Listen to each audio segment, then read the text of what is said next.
하나님의 나라가 이루어지는 방법. 한번 읽어보겠습니다. 다 같이 시작. 다시 한번 시작.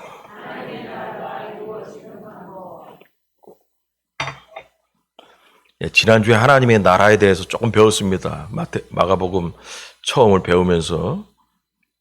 자, 마가복음 1장 16절부터 34절까지 교독하겠습니다. 갈릴리 해변으로 지나가시다가 시몬과 그 형제 안드레가 바다에 금을 던지는 것을 보시니 그들은 어부라.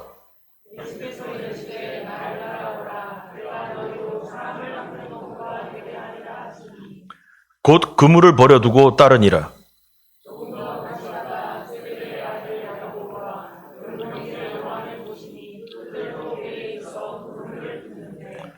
곧 부르시니 그 아버지 세베대를 품꾼들과 함께 배에 버려두고 예수를 따라가니라.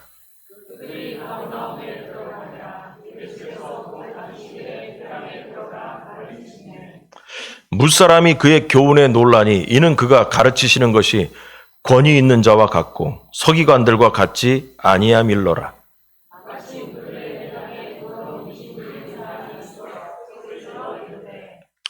나사렛 예수여, 우리가 당신과 무슨 상관이 있나이까? 우리를 멸하러 왔나이까? 나는 당신이 누구인 줄 아노니 하나님의 거룩한 자니이다.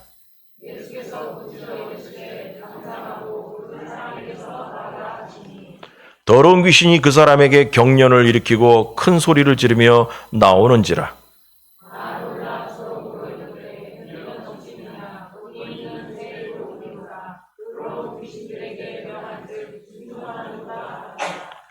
예수의 소문이 곧 온 갈릴리 사방에 퍼지더라.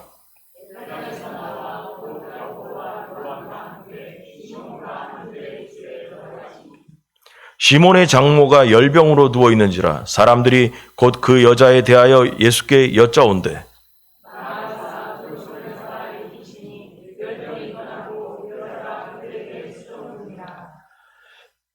저물어 해질 때에 모든 병자와 귀신 들린 자를 예수께 데려오니. 아멘. 지난주에 본 마지막 구절을 보면 이런 내용이 있습니다. 34절 안 읽었네? 예. 다 같이 읽겠습니다. 다 같이 시작. 예수께서 각종 병이든 많은 사람을 고치시며 많은 귀신을 내쫓으시되 귀신이 자기를 알므로 그 말하는 것을 허락하지 아니하시니라. 아멘. 지난주에 오늘 읽은 마지막을 보면 이런 내용이 있습니다. 요한이 잡힌 후에 세례 요한이죠. 예수께서 갈릴리에 오셔서 하나님의 복음을 전파하여 이르시되 때가 찼고 하나님의 나라가 가까이 왔으니 회개하고 복음을 믿으라 하시더라. 요 얘기가 지난주 말씀의 끄트머리에 있던 겁니다. 여기 보니까 요한이 잡힌 후 예수께서 갈릴리에 오셔서 하나님의 복음을 전파하면서 뭐라냐. 하나님의 때가 차서 하나님의 나라가 가까이 왔다. 이렇게 이제 복음을 전하기 시작합니다. 예수님은 세례 요한이 감옥에 잡혀 들어간 후에 이제 자기의 때가 온 줄 알았습니다. 아무 때나 등장한 게 아니고 예수님은 때가 찼다라는 그 신호를 세례 요한의 역할이 끝났을 때 이제 내가 세상에 등장해서 복음을 전해야겠구나라는 것을 깨달았다는 것입니다. 세례 요한의 사명은 지난주 배운 것처럼 메시아가 오시기 전에 주의 길을 준비하는 사명을 가지고 먼저 왔다고 했습니다. 그런데 세례 요한이 감옥에 잡혀간 이유는 그 당시에 왕이었던 헤로당이 자기의 동생의 아내, 제수시죠. 동생의 아내를 왕비로 삼은 것을 부도덕하다 해가지고 그걸 노다지 얘기하고 떨다가 그 왕이 듣기 싫어가지고 그 세례 요한 잡아다 감옥에 넣어버렸습니다. 그러니까 나중에 이제 세례 요한이 목이 잘려서 쟁반에 올려가가지고 죽게 됩니다. 그렇게 해서 이제 감옥에 들어가게 되는데 그걸 보면서 예수님께서는 세례 요한의 역할이 끝났구나. 이제 내가 직접 등장해야겠다 하고선 공생애를 시작하면서 세상에 등장하기 시작합니다. 그리고는 지금 세례 요한에 대한 얘기가 하는 시간이 아니니까, 그리고는 예수님께서는 세례 요한이 그렇게 감옥으로 사로진 다음에 가장 먼저 하신 일이 지금 읽은 하나님의 나라가 가까웠으니 회개하고 복음을 믿으라 그랬습니다. 여러분, 복음은 예수님이라고 했잖아요. 회개하고 예수님을 믿어라 그 말이죠. 자신을 믿어라 그 말이죠. 하나님의 나라는 예수 그리스도와 함께 시작되는 것입니다. 그래서 예수님은 스스로 이스라엘 백성들에게 하나님의 나라가 왔으니 가까이 왔는데 예수님을 믿어라. 말하기가 좀 그러니까 복음을 믿어라. 이렇게 말씀하신 것입니다.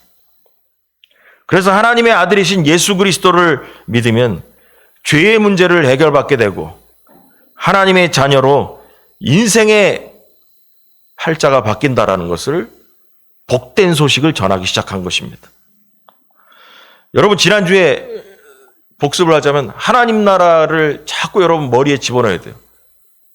하나님 나라가 무엇이냐에 대해서 지난주 배웠습니다.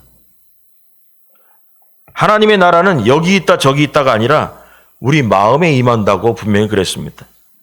건물이나 땅이 아니라 우리의 마음에 하나님의 나라가 임한다고 했습니다. 또한 하나님의 나라는 하나님께서 다스리는 곳, 하나님의 통치가 이루어지는 곳이 바로 하나님의 나라입니다. 그래서 마귀가 통치하는 곳이 아니라 하나님께서 다스리는 곳이 바로 하나님의 나라라는 것입니다. 성경 구절을 보면 누가복음 17장 20절 21절 읽어보겠습니다. 다 같이 시작.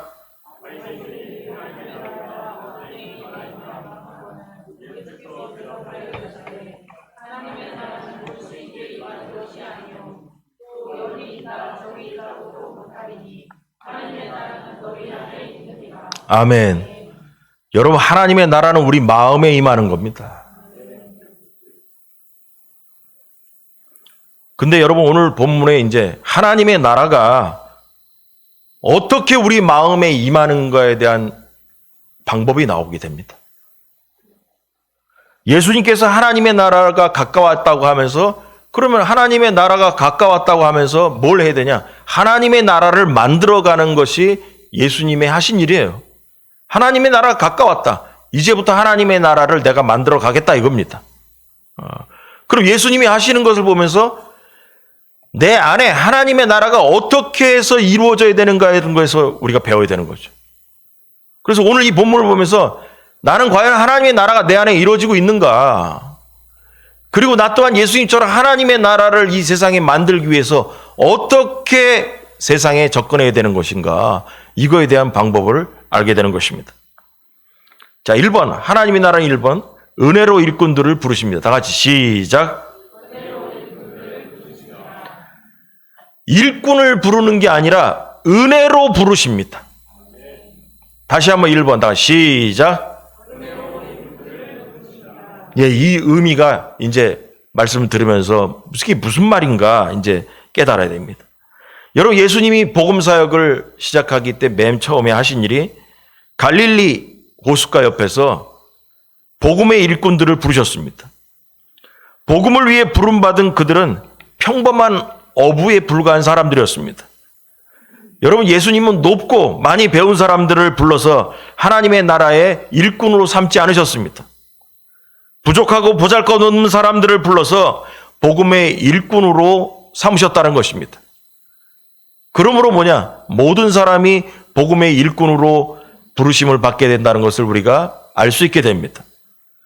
부르심 자체에 벌써 이미 하나님의 은혜가 들어간 거예요. 이게 무슨 말이냐? 여러분, 똑똑하고 많이 배우고 권세 있는 사람만 예수님께서 제자로 부르셨다면 거기에 은혜가 없지요. 그런데 뭐냐? 부족하고 배우지 못하고 가난한 자들을 가서 예수님의 제자, 하나님의 아들의 제자로 부르신 것 자체가 바로 은혜가 시작되는 겁니다. 은혜는 뭐예요?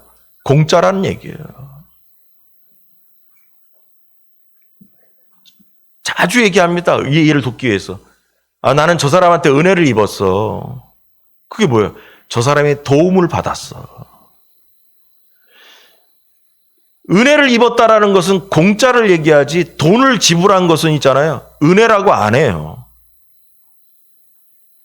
아무 조건이 없이 내가 저 사람한테 도움을 받았어. 그 말이 뭐냐? 나는 저 사람에게 은혜를 입었어. 그 말이죠. 그럼 예수님께서 잘난 사람들을 예수님의 제자로 선택하신 것이 아니라 부족한 사람들, 가난한 사람들, 배우지 못한 사람들을 찾아가셔가지고 너는 나를 따르라. 예수님의 행동 자체에 은혜가 들어가 있다라는 거예요. 그러므로 그 예수님께서 제자를 선택하시는 걸 보면서 나같이 못난 사람도 예수님의 제자가 될 수 있겠구나라는 소망을 갖게 되는 것입니다. 예수님은 복음의 일꾼이 될 자들에게 여러 가지 협상을 하지 않으시고 본문을 보면 나를 따르라. 그러니까 모든 게 다 끝나버렸어요. 시몬과 안드레아와 야고보와 요한은 특징이 예수님의 부르심에 즉각 순종했습니다. 여러분, 예수님의 제자의 덕목의 첫 번째가 뭐냐? 즉각 순종입니다. 머리 굴리고 이익을 따져보고 할까 말까가 아니에요. 즉각 순종입니다. 여기에서 하나님의 나라가 시작되기 때문입니다. 여러분, 예수님께서 제자들을 부르시는 특징이 이 본문을 보면 있습니다. 뭐냐 하면 즉각 순종 그거 지금 얘기하려고 하는 게 아니라 무슨 특징이 있냐? 예수님이 제자들이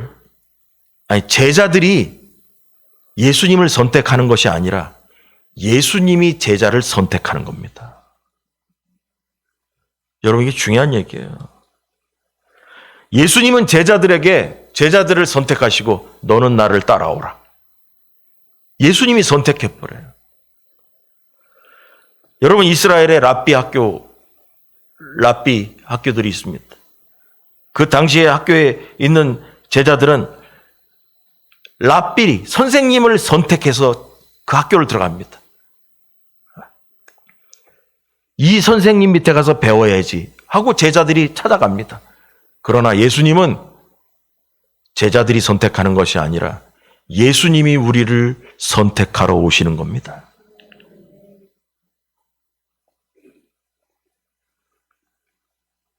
그래서 뭔 얘기하자는 거냐? 여러분, 이 자리에 앉아있는 우리도 예수님이 선택했기 때문에 이 자리에 온 줄 믿으시기 바랍니다. 내가 예수님을 선택해서 교회 나온 것이 아닙니다. 예수님께서 예수님의 제자들처럼 선택해서 이 자리에 우리가 나와 있다는 것을 믿으시기 바랍니다. 그래서 우리는 예수님의 선택을 받은 성도라는 것입니다. 이 말은 우리가 여기까지 오는 과정 중에 우리의 공로는 없다라는 것을 얘기하는 겁니다. 예수님께서 그 이스라엘 당시에 수많은 사람들이 있었는데 갈릴리 호숫가까지 찾아가서 갈릴리 호수에도 수많은 사람이 있었을 텐데 그 많은 사람 중에서 이 4명의 제자를 가서 만나시고 선택하시고 너는 나를 따라오라. 4명의 제자들에겐 공로가 없습니다. 오로지 주님께서 찾아가셔서 선택하셨다는 것입니다. 그러므로 우리는 이 본문을 보면서 우리가 이 자리에 앉아 있는 것도 주님의 선택으로 이 자리에 앉고 있음을 깨닫기 바랍니다. 우리는 구원을 이루는 공로가 전혀 없습니다. 오로지 주님의 은혜로 공짜로 이 자리에 앉아 있는 것입니다. 제가 혼자 떠드는 거냐? 아닙니다. 성경에 나와 있습니다. 여러분, 에베소서 2장 2절부터 시간상 제가 이제 잠깐 얘기하자면 2장 2절 끄트머리 보니까 곧 지금 불순종의 아들들 가운데서 역사하는 영이다. 그러면서 3절에 보니까 다른 이들과 같이 본질상 진노의 자녀들이었다는 거예요. 우리는 진노의 자녀들이었어요. 그런데 4절에 보니까 긍휼이 풍성하신 하나님이 우리를 사랑하신 그 큰 사랑을 인해서 허물로 죽은 우리를 몇 번 얘기했습니다. 죄 가운데 죽을 수밖에 없었던 우리들이 아니라 우리는 죽은 자들이었습니다. 허물로 죽은 우리를 그리스도와 함께 살리셨다라는 겁니다. 우리는 죽었던 자들이 이 자리에 살아서 여기 이 자리에 앉아 있는 것입니다. 빨간 글씨 여기 너희는 은혜로 구원을 받은 것이라. 쉽게 얘기해서 우리는 공짜로 구원을 받은 것이다 이거예요. 공짜로. 또 함께 일으키사 예수님과 같이 부활시키사 그리스도 예수 안에서 함께 하늘에 앉히셨다라는 게 하나님의 자녀로. 7절 읽어보겠습니다. 다 같이 시작.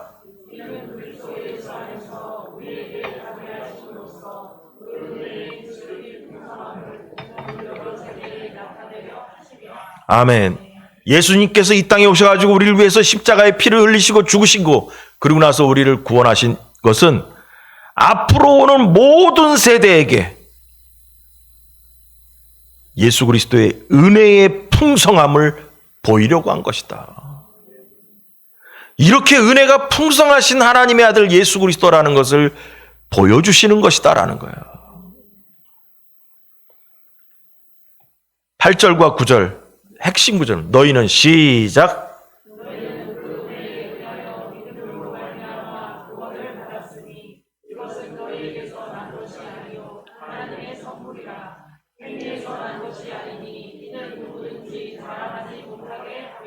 아멘.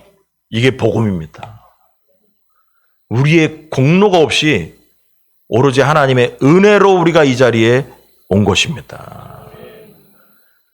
이 말을 들으면서도 그래도 내가 노력했으니까 왔지 뽀글뽀글 마음에서 올라옵니까? 복음을 떠난 사람들입니다. 죄의 삭은 사망이라고 했습니다. 죄를 지으면 다 죽어야 됩니다. 그러나 뭐냐? 살리시려고 주님이 이 땅에 오신 겁니다. 그래서 복음은 살리는 복음이라는 거예요. 또한 이 제자들은 이전에 이들은 배와 그물로 먹고 살았지만 생계의 수단을 버리기로 결단했습니다. 또한 잘 읽어보면 아버지도 버리고 떠납니다. 가족과의 관계도 정리하고 떠납니다. 이게 무슨 말이냐? 그동안 여러분 하나님의 나라를 이루기 위해서 작정한 사람들은 그동안 익숙했던 모든 것으로부터 버리고 떠나야 됩니다. 아브라함도 떠났습니다. 예수님의 제자들도 익숙했던 것들, 그물을 버리고 배를 버리고 익숙했던 가치관이나 철학들을 다 버리고 주님께로 나와야 됩니다. 오로지 새로운 주님에게로 떠나야 됩니다. 그 떠나기로 결단할 때 하나님의 나라가 그 제자들의 마음속에서 이루어지기 시작하는 것입니다.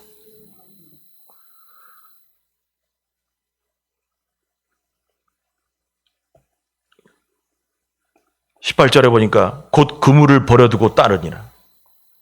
여러분 버리고 떠나야 됩니다. 조금 더 가시다가 세베대의 아들 야고보와 그 형제 요한을 보시니 그들도 배에 있어 그물을 깃고 있는데 20절이 마음 아픈 얘기예요.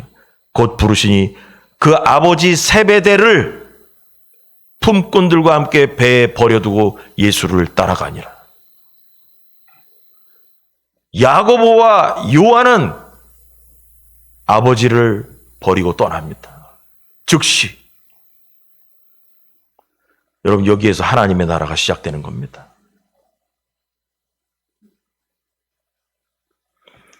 그래서 여러분 그리스도를 따르는 자들에게는 자신을 부정하는 결단이 필요한 것입니다. 그래서 마태복음 16장 24절에 보면 이에 예수께서 제자들에게 이르시되 누구든지 나를 따라오거든 자기를 부인하고 자기 십자가를 지고 나를 따를 것이니라. 그 말씀이 있는 것입니다. 결론적으로 하나님의 나라는 즉시 순종하는 하나님의 일꾼들에게 임하기 시작하는 겁니다. 즉시 순종하는 제자들에게 하나님의 나라가 이루어지는 것입니다. 그럴 때 참된 그리스도의 제자가 되며 하나님 나라의 일꾼이 될 수 있는 것입니다. 여러분에게 질문합니다. 여러분은 즉시 순종하는 제자들입니까?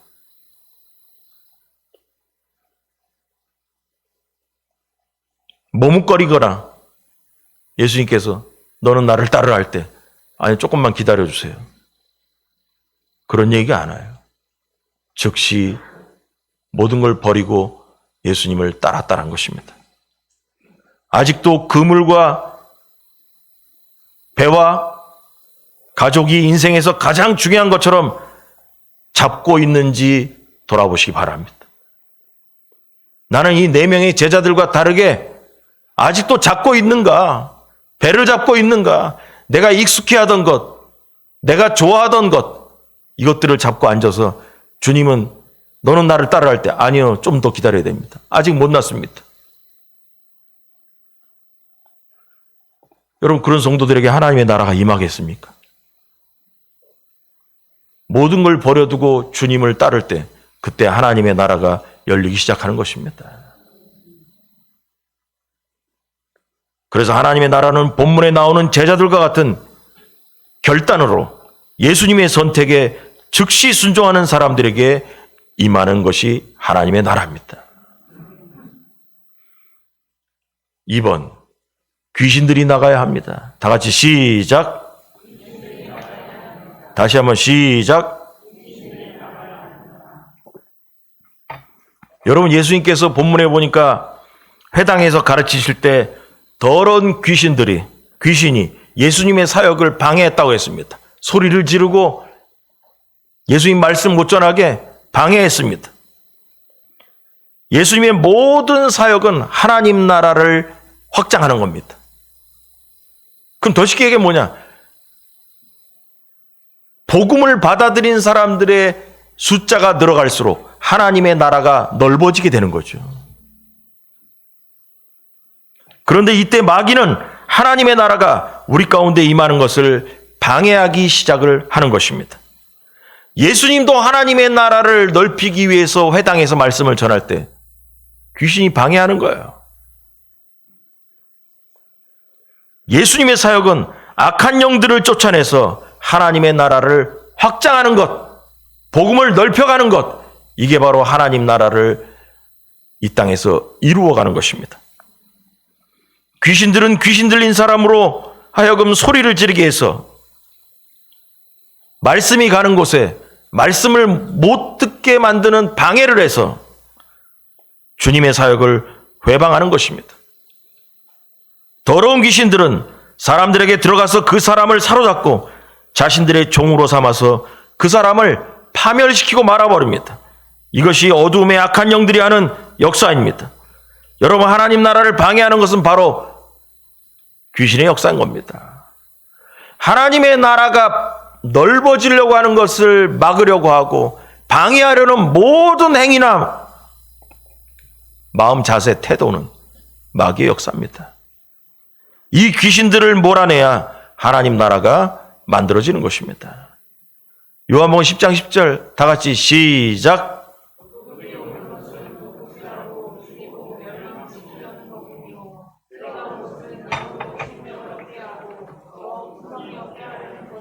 아멘. 도둑이 바로 마귀입니다. 마귀가 오는 것은 우리의 영혼을, 우리의 인생을 도둑질하고 영적으로 죽이고 멸망시키려고 지옥 보내려고 도둑은 옵니다. 내가 온 것은 예수님이시죠. 예수님은 양으로 생명을 얻게 하고 더 풍성히 얻게 하려고 오시는 줄 믿으시기 바랍니다. 예수님 우리에게 생명을 주러 오시는 겁니다. 그 생명이 바로 하나님의 나라가 임할 때 생명이 들어오게 되는 겁니다. 하나님의 나라가 내 안에 이루어질 때 우리는 생명을 얻게 되는 것입니다. 예수님의 복음은 이러한 사탄의 권세를 철저하게 무너뜨려서 하나님의 나라를 넓히고 있는데 방해하는 귀신의 역사 꾸짖어버리고 내쫓아버립니다. 예수님은 권세 있는 말씀으로 더럽고 악한 귀신을 제 앞에서 쫓아내셨습니다. 자, 그럼 예수님이 정말 그렇게 그러한 일을 하러 오셨는가? 요한일서 3장 8절 다 같이 시작.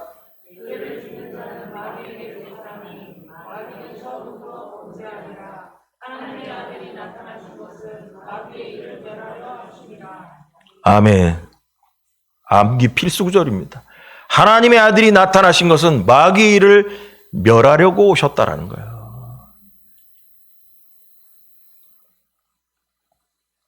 예수님께서 이 땅에 오셔가지고 하시는 일 중에 가장 대표적인 것이 뭐냐? 마귀의 일을 멸하는 것.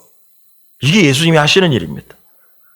그러므로 예수 그리스도를 믿는 우리도 신앙생활하면서 마귀의 일을 멸하는 것에 중점을 둬야 됩니다. 마귀가 이 땅에서 활개 못 치게 막아버려야 됩니다. 그리고 귀신을 다 내쫓아버려야 됩니다. 여러분, 요즘 시대에 마귀와 귀신을 말하면 이상하게 생각하는 사람들도 있습니다. 뭐 현대 시대에 무슨 귀신이 있냐 뭐 어쩌고. 왜 없습니까? 천사도 있으면 귀신도 있죠. 뭔 소리입니까? 교회를 다녀도 귀신에 대해서 무관심하고 1년 내내 있어도 귀신에 대해서 아무 생각도 안 하고, 예수님이 귀신의 일을 멸하라고 오셨다고 했지 않습니까? 뭐 교회 다니면서 고상한 척하면서 귀신 뭐 마귀 얘기하면 정신 나간 사람처럼 생각하는 사람도 있어요. 그게 뭐 고상한 신앙입니까? 아닙니다, 여러분. 예수님이 마귀의 일을 멸하러 오셨어요. 우리의 모든 신앙적인 모든 일을 방해하는 게 누구냐? 마귀가 하는 거예요. 여러분, 얌전하게 교회 다니는 것만이 고상한 신앙생활인 양 생각하는 사람들이 있어요. 잘못된 신앙인이에요, 그 사람들. 여러분, 우리의 머릿속에는 뭐가 있어야 되냐? 마귀를 멸해야 된다는 생각이 꽉 들어가 있어야 되는 거예요. 예수님이 이 땅에 오신 이유가 뭐냐? 마귀의 일을 멸하러 오셨다라는 거예요. 그럼 예수 그리스도를 믿는 우리가 또 해야 될 게 뭐예요? 마귀의 일을 멸해야 됩니다.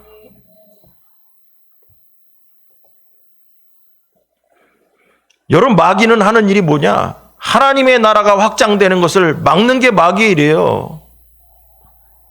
그러므로 마귀가 하나님의 나라를 방해하지 못하도록 우리는 열심히 마귀와 싸워야 되는 겁니다. 마귀가 하는 일은 복음이 펼쳐지지 못하게 하는 게 마귀가 하는 일이죠. 그럼 우리는 복음이 펼쳐지게 하려면 어떻게 하냐? 마귀를 내쫓아야 하나님의 나라가 확장되는 겁니다. 여러분, 예수님은 이 어두움의 영에게 붙들린 불쌍한 사람들에게서 귀신을 쫓아내서 그들을 하나님의 나라로 인도합니다. 여러분, 하나님의 나라는 귀신이 나갈 때 임하는 거예요. 저절로 임하는 게 아니에요. 본질상 진노의 자녀들이었습니다, 우리가. 죄를 범한 자는 본질상 진노의 자녀, 마귀의 자녀들이었습니다.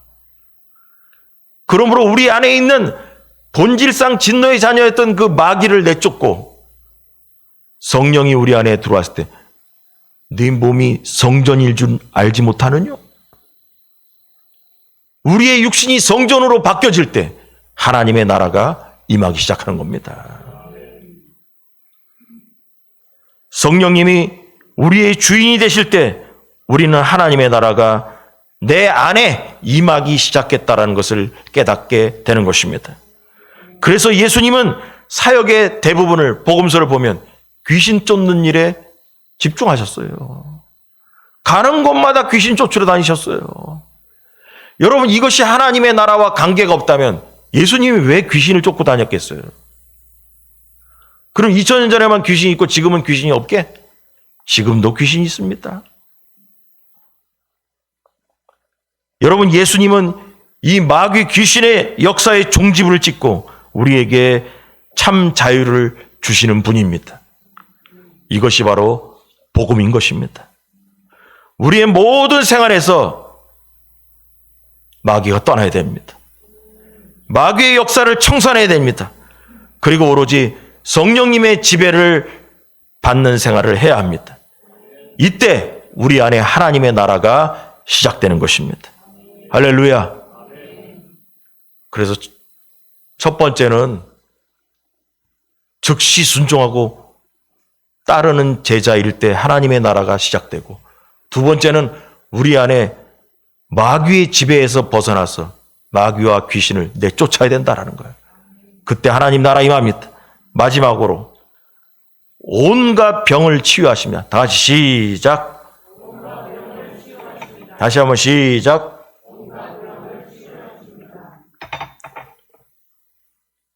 오늘 본문을 읽다 보니까 베드로의 장모를 만나는 이야기가 나옵니다. 베드로의 동생 집에 있었다고 하는데 거기 가서 보니까 베드로의 장모님이 있었다. 근데 열병으로 고통받고 있었습니다. 그랬더니 예수님께서 주변 사람들에게 사연을 들었습니다. 듣자마자 다른 얘기가 없어요. 손을 잡아 일으키셨습니다. 그러니까 그냥 끝나버렸어요. 일어나라. 그냥 손을 잡고 일으키면서 일어나라. 해결되어 버렸습니다. 여러분, 주님 만나면 해결됩니다. 주님 만나면 우리 인생의 모든 문제 해결됩니다. 열병이 떠나자 시몬의 장모는 건강한 몸으로 즉각 예수님의 수종을 들었다라고 오늘 본문이 얘기하고 있습니다. 여러분, 복음은 사람을 온전하게 회복시키는 능력이 있습니다. 그래서 복음의 능력이라는 거예요. 예수 그리스도의 능력인 거예요. 복음 대신 예수 그리스도를 만나면 모든 문제가 해결됩니다. 또한 본문에 보니까 사람들이 많은 병든 자들과 귀신 들린 많은 자를 예수님께로 데려왔다고 했습니다. 그리고 다 해결하셨습니다. 여러분, 오늘날에도 이 땅에는 귀신들에게 붙들려가지고 종로로 타면서 고통당하는 자들이 얼마나 많이 있습니까? 이들은 모두 예수 그리스도의 복음이 필요한 자들입니다. 예수님 만나서 우리의 인생이 달라져야 됩니다.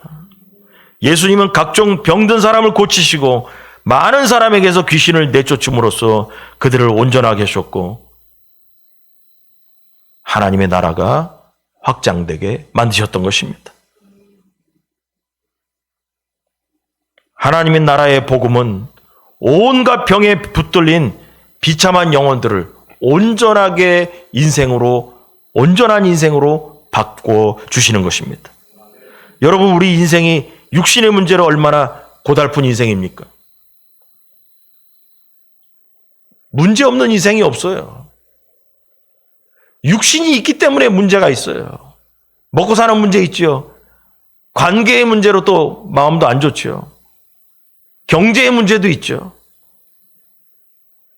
육신 때문에 우리가 힘들어하는 부분이 얼마나 많은지 몰라요. 다 치료받아야 됩니다. 오로지 예수님만이 우리의 인생 문제를 해결해 줄 수 있다는 것입니다. 영의 문제, 육의 문제, 인생 문제, 이 모든 것을 하나님의 아들이신 예수님만이 해결해 줄 수 있습니다. 여러분, 예수님이 바로 종합병원의 역할을 합니다. 예수님 만나면 내과, 외과고 뭐고 다 해결되는 거예요. 인생의 모든 문제 해결되는 거예요. 예수님은 우리의 모든 인생 문제를 해결하러 오신 분입니다.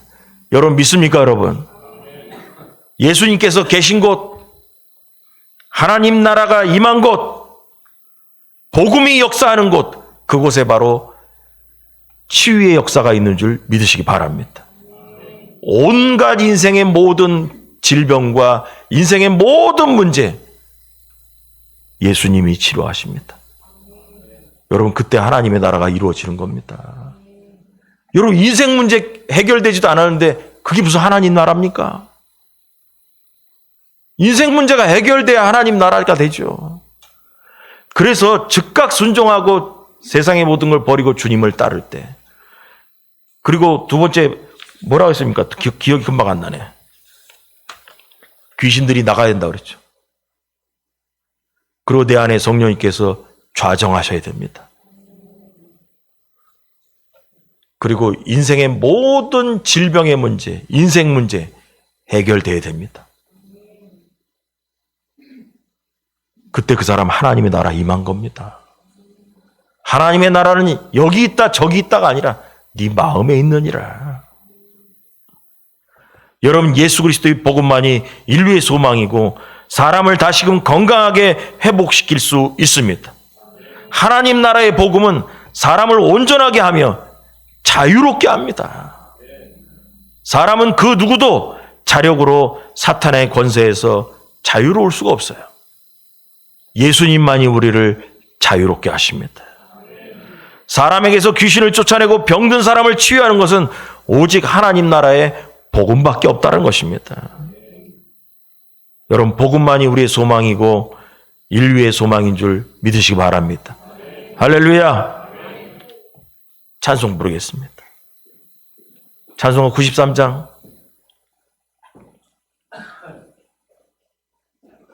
설교 준비하다 이 찬양이 기억났습니다.